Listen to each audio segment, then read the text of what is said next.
Godwin John ministries வழங்கும் தினம் ஒரு சத்திய வார்த்தை. இந்த ஆடியோ நிகழ்ச்சிக்கு உங்களை அன்புடன் வரவேற்கிறோம்.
பிதாவாகிய தேவனாலும் கர்த்தராகிய கிறிஸ்து இயேசுவினாலும் உங்களுக்கு கிருபையும் சமாதானமும் உண்டாயிருப்பதாக.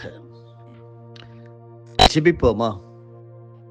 எங்கள் அன்பு ஆண்டவரே, புதிய நாளை புதிய உற்சாகத்தோடு குதூகலத்தோடு எங்கள் ஒவ்வொருவரும் உம்மண்டையிலே நாங்கள் கிட்டி சேர கர்த்தர் தந்திருக்கிற வாய்ப்பிற்காக, சூழ்நிலைகளுக்காக, வசதிகளுக்காக ஸ்தோத்திரம். என்னை நோக்கி கூப்பிடு, அப்பொழுது நான் உனக்கு உத்தரவு கொடுத்து நீ அறியாததும் உனக்கு எட்டாததுமான பெரிய காரியங்களை அறிவிப்பேன் என்று சொன்ன ஆண்டவர் எங்களோடு ஒவ்வொருவரிடம் பேச வேண்டுமா ஜெபிக்கிறேன். நீர் எங்களோடு இன்றைக்கு என்ன இந்த நிகழ்ச்சியின் மூலமாக கற்றுத்தர விரும்புகிறீங்களோ நாங்கள் அதை கற்றுக்கொண்டு எங்களுக்கும் உலகத்திற்கும் உமக்கும் ஆசீர்வாதமாக இருக்க உதவி செய்யும். தாழ்த்துகிறேன், நீரே மகிமைப்படும்.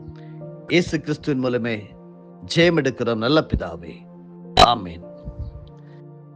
பிரியமானவர்களே, காட்வின் ஜான் மினிஸ்ட்ரீஸின் தினம் ஒரு சத்திய வார்த்தை நிகழ்ச்சிக்கு உங்களை வாழ்த்தி வரவேற்றுக் கொள்கிறேன். இன்றைக்கு நாம் பரிசுத்த ஆவியானவரால் கற்றுக்கொள்ளக்கூடிய பாடத்தின் தலைப்பு ஆவியினாலே ஆகும். 4 தலைப்புகள் மூலமாக இந்த சத்தியத்தை நாம் கற்றுக்கொள்ள இருக்கிறோம். பரிசுத்த பைபிளிலே தேவன் மோசேக்கு, கிதியோனுக்கு, தாவீதுக்கு, தானியேலுக்கு கற்றுக் கொடுத்த பாடங்களை எப்படி தேவனுடைய ஆவியினாலே ஆகும் என்று நாம் கற்றுக்கொள்ள இருக்கிறோம். என்னோடு இணைந்திருக்கிற ஒவ்வொருவருக்காகவும் நான் தேவனை ஸ்தோத்தரிக்கிறேன்.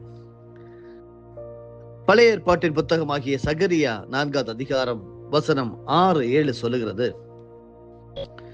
அப்பொழுது அவர் செருபாபேலுக்கு சொல்லப்படுகிற கர்த்தருடைய வார்த்தை என்னவென்றால், பலத்தினாலும் அல்ல, பராக்கிரமத்தினாலும் அல்ல, என்னுடைய ஆவியினாலேயே ஆகும் என்று சேனைகளின் கர்த்தர் சொல்லுகிறார். பெரிய பர்வதமே, நீ எம்மாத்திரம்? செருபாபேலுக்கு முன்பாக நீ சம பூமியாவாய். தலைக்கல்லை அவன் கொண்டு வருவான், அதற்கு கிருபை உண்டாவதாக, கிருபை உண்டாவதாக என்று ஆர்ப்பரிப்பார்கள் என்றார். சகரியா 4:6-7 பகுதிகளிலே நாம் பார்க்க முடிகிறது. அன்பானவர்களே, இன்று கர்த்தர் உங்களுக்கு ஒரு நல்ல ஆவிக்குரிய பாடம் கற்றுத்தர விரும்புகிறார். பலத்தினாலும் அல்ல, பராக்கிரமத்தினாலும் அல்ல, என்னுடைய ஆவியினாலேயே ஆகும், மற்ற எந்த விதத்திலும் ஆகாது. உங்கள் கையில் இருக்கக்கூடிய பணத்தினாலோ, செல்வத்தினாலோ, செல்வாக்கினாலோ, ஆள் பலத்தினாலோ ஆகாது. பரிசுத்த ஆவியானவரில் சார்ந்து கொள்ளும் போது மனுஷரால் கூடாதவைகளை அவர் கைகூடி வரும்படி செய்வார். இந்த சரித்திரத்தின் பின்னணியை சற்று திரும்பி பார்ப்போம். 70 ஆண்டுகள் பாபிலோன் சிறையிருப்பிலிருந்து கொஞ்சம் கொஞ்சமாக யூதர்கள் எருசலேமுக்கு திரும்பி வந்தார்கள். அங்கே எருசலேம் மதில் சுவர்கள் இடிக்கப்பட்டு கிடந்தன. சாலமோன் கட்டின தேவாலயம் தகர்த்து தீ கொளுத்தப்பட்டு கிடந்தது. இதை பார்த்தபோது செருபாபேல் என்ற வாலிபரின் உள்ளத்தில் ஆலயத்தை கட்டும்படி பக்தி வைராக்கியம் எழுந்தது. அவர் அந்த ஆலயத்தை கட்ட ஆரம்பித்த போது பலத்த எதிர்ப்புகள், பலத்த போராட்டங்கள் எழுந்தன. பெரிய பர்வதத்தை போல சாத்தான் எழுந்து தடுக்க ஆரம்பித்தான். செருபாபேலை சோர்ந்து போக பண்ணினான். கர்த்தர் மறுபக்கத்தில் சகரியா தீர்க்கதரிசியை எழுப்பி செருபாபேலிடம் அனுப்பி அந்த ஆவிக்குரிய பாடத்தை கற்றுக் கொடுக்க சித்தமானார். பலத்தினாலும் அல்ல, பராக்கிரமத்தினாலும் அல்ல, என்னுடைய ஆவியினாலேயே ஆகும் என்று சொன்னார். இரண்டாவது, சாத்தான் பக்கம் திரும்பி, பெரிய பர்வதமே, நீ எம்மாத்திரம் செருபாபேலுக்கு முன்பாக நீ சம பூமி ஆவாய் என்று சொன்னார். மூன்றாவதாக, சகரியா தீர்க்கதரிசியிடம் செருபாபேலின் கைகள் இந்த ஆலயத்திற்கு அஸ்திபாரம் போட்டது, அவன் கைகளே இதை முடித்து தீர்க்கும் என்று சொன்னார். கேட்டுக்கொண்டிருக்கின்ற அருமையானவர்களே, இன்று நானும் நீங்களும் ஒரு ஆவிக்குரிய ஆலயத்தை கட்டி கொண்டிருக்கிறோம். உன்னதமானவர் கைகளினால் செய்யப்பட்ட ஆலயங்களில் வாசமாயிரார் என்று அப்போஸ்தலர் 7 வசனங்கள் 47, 48 படிக்கிறோம். நீங்கள் தேவனுடைய ஆலயமாய் இருக்கிறீர்கள் என்றும் தேவனுடைய ஆவி உங்களில் வாசமாயிருக்கிறது என்றும் அறியாதிருக்கிறீர்களா என்று 1 கொரிந்தியர் 3:16 உங்களுக்கும் எனக்கும் கேள்வி எழுப்பப்படுகிறது. நீங்கள் எப்படி ஆலயமாய் கட்டப்படுகிறீர்கள்? அப்போஸ்தலர், தீர்க்கதரிசிகள் என்பவர்களுடைய அஸ்திபாரத்தின் மேல் கட்டப்பட்டவர்களுமாய் இருக்கிறீர்கள். அதற்கு இயேசு கிறிஸ்து தாமே மூலைக்கல்லாய் இருக்கிறார்.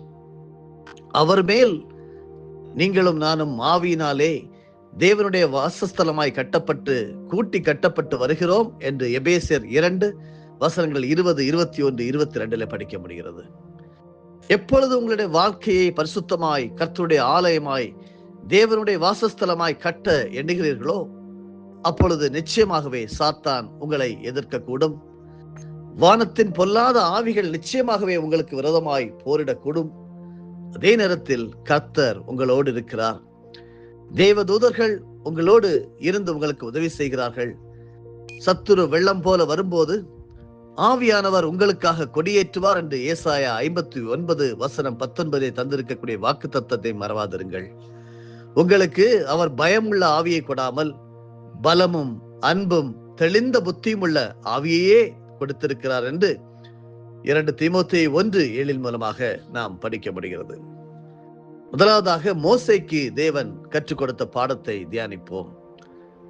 மோசே பார்வோனுடைய அரண்மனையில் இருந்தபோது தன்னுடைய சுய பலத்தால் இஸ்ரவேல் ஜனங்களை விடுதலையாக்கி விடலாம் என்று நினைத்தார். அதை செயல்படுத்த விரும்பி ஒரு எகிப்தியனை அடித்து கொன்று புதைத்து போட்டார். அது நிமித்தம் தோல்வி அடைந்தவராய் மீதியான் தேசத்திற்கு ஓட வேண்டியதாயிற்று. அங்கு கர்த்தர் கற்றுக் கொடுத்த பாடம் என்ன? என்னுடைய ஆவியினாலேயே ஆகும் என்பதே. கர்த்தர் மோசேயுடைய கையில் உள்ள கோலை கீழே போட சொன்னார். அது பாம்பாய் நெளிந்தது. இது மோசேயின் சுய பலம், சுய ஞானம், சுய அறிவை காட்டுகிறது.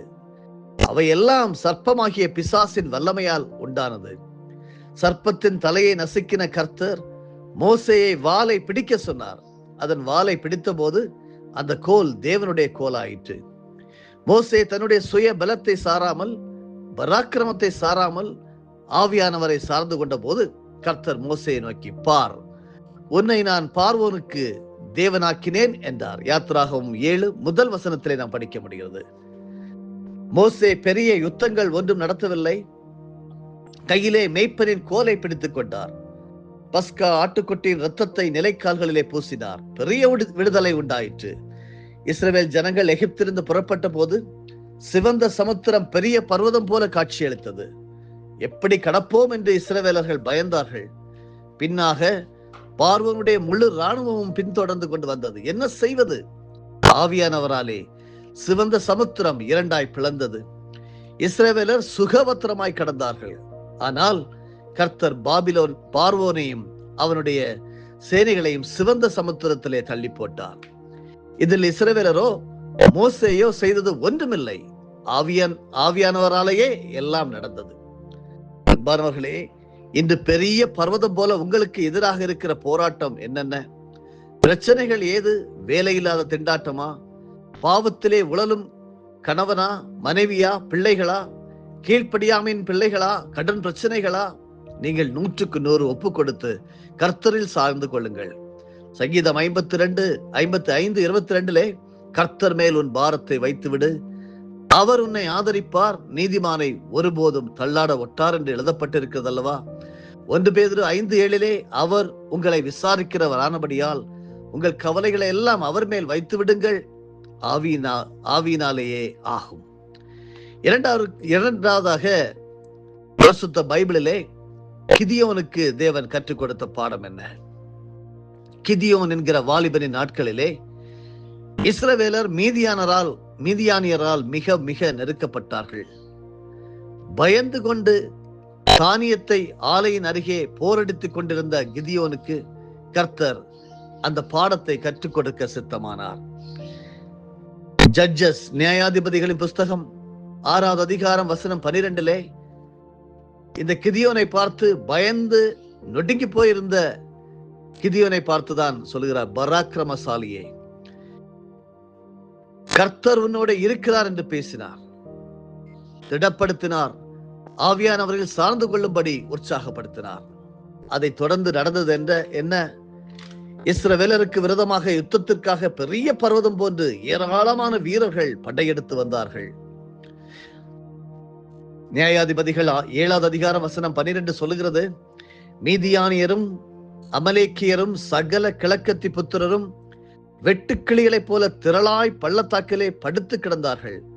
அவர்களுடைய ஒட்டகங்களுக்கும் கணக்கில்லை, கடற்கரை மணலைப் போல திரளாய் இருந்தது. இங்கே என்ன நடக்கிறது? கிதியோன் யுத்தத்திற்காக ஆள் திரட்டும் போது கர்த்தர் 300 பேருக்கு மேலான கிதியோனுடைய சேனையில் ஆள் சேர்க்க விரும்பவில்லை. மனித பலம் இல்லை, குதிரை வீரர்களின் சாமர்த்தியமும் இல்லை, ஆவியினாலே ஆகும் என்று கர்த்தர் சொல்லிக் கொடுக்க விருப்பப்பட்டபடியால் யுத்தத்திற்கு முன் வந்த பெரும்பாலான இஸ்ரவேலரை கர்த்தர் வேண்டாம் என்று அனுப்பிவிட்டார். கிதியோன் ஒரு இரவு ரகசியமாய் மீதியானருடைய பாளையத்திற்கு வந்தபோது மீதியானரில் ஒருவன் சொன்னான், இதோ ஒரு சொப்பனத்தை கண்டேன். சுட்டிருந்த ஒரு வார்கோதுமை அப்பம் மீதியானரின் பாளையத்திற்கு உருண்டு வந்தது. அது கூடாரம் மட்டும் வந்தபோது அதை விழத்தள்ளி கவிழ்த்து போட்டது, கூடாரம் விழுந்து கிடந்தது என்றான். நியாயாதிபதிகளின் புஸ்தகம் 7வது அதிகாரம் வசனம் 13 நாம் படிக்க முடிகிறது. சுட்டிருந்த வார்கோதுமை அப்பம் பெரிய கூடாரத்தையே கீழே தள்ளி கவிழ்த்து போட்டது. அக்கினியினால் சுடப்பட்ட அந்த அப்பம் ஆவியானவரை காண்பிக்கிறது. ஆவியானவரால் எல்லாம் ஆகும் என்பதை கிதியோனுக்கு கற்றுக் கொடுத்தது. கையிலே அக்கினி தீவட்டிகளை ஏந்தி பானையை உடைத்து எக்காலத்தை கிதியோனின் வீரர்கள் ஊதிய போது கர்த்தர் மீதியானவருடைய பாளையம் எங்கும் ஒருவருடைய பட்டயத்தை ஒருவருக்கு விரோதமாக ஓங்க பண்ணினார். அவர்கள் ஒருவரை ஒருவர் வெட்டி மடிந்து போனார்கள். அன்பானவர்களே, என்னை கேட்டுக்கொண்டு இருக்கிறவர்களே, பரிசுத்த ஆவியானவராலே எல்லாம் ஆகும். ஒருவேளை உங்களுடைய சரீரத்திலே பலவீனமாக இருக்கலாம், குடும்பத்திலே தனியனாய் நீங்கள் நிற்கலாம். ஆனாலும் நீங்கள் பரிசுத்த ஆவியானவரை சார்ந்து கொள்ளும் போது உங்களுக்கு விரோதமாக பெரிய சேனை பாளையம் இறங்கி இருந்தாலும் அது உங்களை மேற்கொள்ள மாட்டாது, அது உங்களை அணுகாது என்பதை இந்த காலை சத்தியம் உங்களுக்கும் எனக்கும் பிரசங்கிக்கிறது. பெரிய பர்வதமே, செருபாபேலுக்கு சொல்லப்படுகிற கர்த்தருடைய வார்த்தையை பாருங்கள். பலத்தினாலும் அல்ல, பராக்கிரமத்தினாலும் அல்ல, என்னுடைய ஆவியினாலேயே ஆகும் என்று சேனைகளின் கர்த்தர் சொல்கிறார். சாத்தானை பார்த்து, அவனுடைய அக்னி ஆஸ்திரங்களை பார்த்து, அவருடைய தந்திரங்களை பார்த்து தேவன் சொல்லக்கூடிய, பரிசுத்த ஆவியானவர் சொல்லக்கூடிய வார்த்தை, பெரிய பர்வதமே நீ எம்மாத்திரம், செருபாபேலுக்கு முன்பாக நீ சம பூமி ஆவாய்.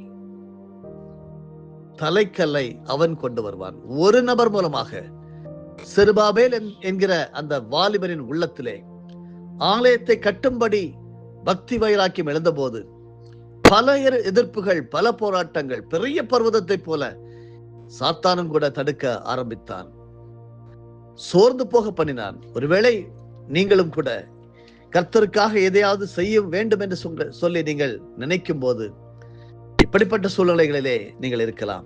சமர்ப்பியுங்கள். கர்த்தர் உங்களுக்காக யுத்தம் பண்ணுவார். படித்தோம் அல்லவா, மோசேக்கு கிதியோனுக்கு ஆண்டவர் ஆவியானவராலே ஆகும் என்று கற்றுக் கொடுத்தார் அல்லவா, அதே போல நிச்சயமாக உங்களுக்கும் செய்வார். ஆமேன். நாளை தினத்திலும் தொடர்ந்து ஆவியினாலே ஆகும் என்கிறதை தாவீதுக்கும் தானியேலுக்கும் ஆண்டவர் கற்றுக் கொடுத்த பாடத்தை தியானிக்க இருக்கிறோம். அதுவரையிலும் தேவ பிரசன்னம் உங்களை ஆளக்கடவது. ஆமேன். எங்களை நேசித்து காப்பாற்றி வருகிற நல்ல ஆண்டவரே, பலத்தினாலும் அல்ல, பராக்கிரமத்தினாலும் அல்ல, உம்முடைய ஆவினாலே ஆகும் என்று சேனைகளின் கர்த்தர் சொன்ன வார்த்தையை நாங்கள் இன்று ஏற்றுக்கொள்கிறோம். நாங்களும் சாத்தானை பார்த்து சொல்கிறோம், பெரிய பர்வதமே நீ எம்மாத்திரம், எனக்கு முன்பாக, எங்களுக்கு முன்பாக நீ சம பூமியாவா என்று சொல்லி அவனோடு நாங்கள் பேசுகிறோம். கர்த்தர் எங்களுக்காக ஆண்டவரே கிருபை உண்டாவதாக, கிருபை உண்டாவதாக என்று அன்று மக்கள் ஆர்ப்பரித்தது போல நாங்களும் ஆர்ப்பரிக்கிறோம்.